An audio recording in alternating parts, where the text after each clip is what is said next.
আমি রাস্তার পাশে অযত্নে বেড়ে ওঠা অবহেলিত বসন্তের এক ভাট ফুল। আমার শরীর জুড়ে ধুলো মাখা, তাই আর আমার সুবাসে কেউ প্রশংসা করে না। কেউ বলে না তুমি আমার প্রিয় ফুল। ফাল্গুন থেকে বৈশাখ জ্যৈষ্ঠ পর্যন্ত প্রায় সারা দেশেই ভাট ফুলের সুবাস ও সৌন্দর্য আমাদের মাতিয়ে রাখে। এটি গ্রাম বাংলার অতি পরিচিত একটি বুনো ফুল। বুনো ফুল যে কত সুন্দর হতে পারে তা ভাট ফুল দেখলেই বোঝা যায়। বাংলার অপরূপ প্রকৃতির অংশ ভাট ফুল আগে সব জায়গায় ছিল, কিন্তু এখন নগরায়নের প্রভাবে কেবল গ্রামের ঝোপঝাড় বা বন বাজারে টিকে আছে।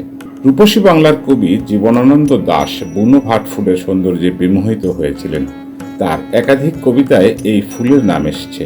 গুচ্ছ গুচ্ছ ভাট ফুলের হাসি কবি জীবনানন্দ দাশের কবিতায় চিত্রিত এই ফুলের বিমুগ্ধতারই জানান দেয়।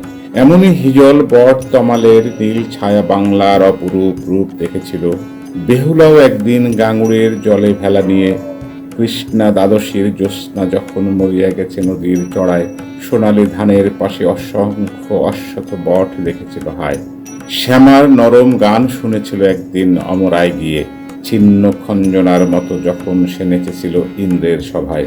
বাংলার নদ নদী ভাট ফুলের ঘুঙুরের মতো তার কেঁদেছিল পায়। রূপসী বাংলা কাব্যে ভাট ফুলকে অনন্য কাব্যিক মর্যাদা দিয়েছেন কবি। রূপসী বাংলা কবিতায় বাংলার নদী আর মাঠকে সঙ্গে নিয়ে যে ফুল কেঁদেছিল বেহুলার পায়ে, তার নাম ভাট ফুল। সাদার মাঝে বেগুনি রঙের হালকা বিস্তারে দেখতে ভারী মিষ্টি লাগে ফুলটিকে।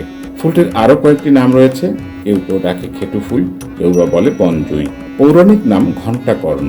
নাম যাই হোক, মার্চ এপ্রিল মাস এলেই আপন রূপ যৌবনে উদ্ভাসিত হয়ে রূপসী বাংলার কোমল মাটির পরম আদরে সারি সারি বেড়ে ওঠে গুল্ম জাতীয় এই ফুল। এখনো শীত শেষে বসন্তের আগমনীতে কোথাও কোথাও ঘণ্টাকর্ণ পূজা বা ভাটি পূজা হতে দেখা যায়। এই পূজার মূল উপকরণ ভাট ফুল।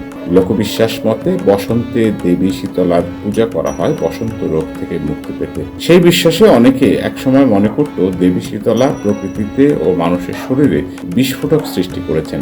শীতলা পূজায় ভাট ফুল অপরিহার্য। এই প্রাচীন লোকবিশ্বাসের অন্তরালে লুকিয়ে থাকে জীবন রক্ষার সূত্র।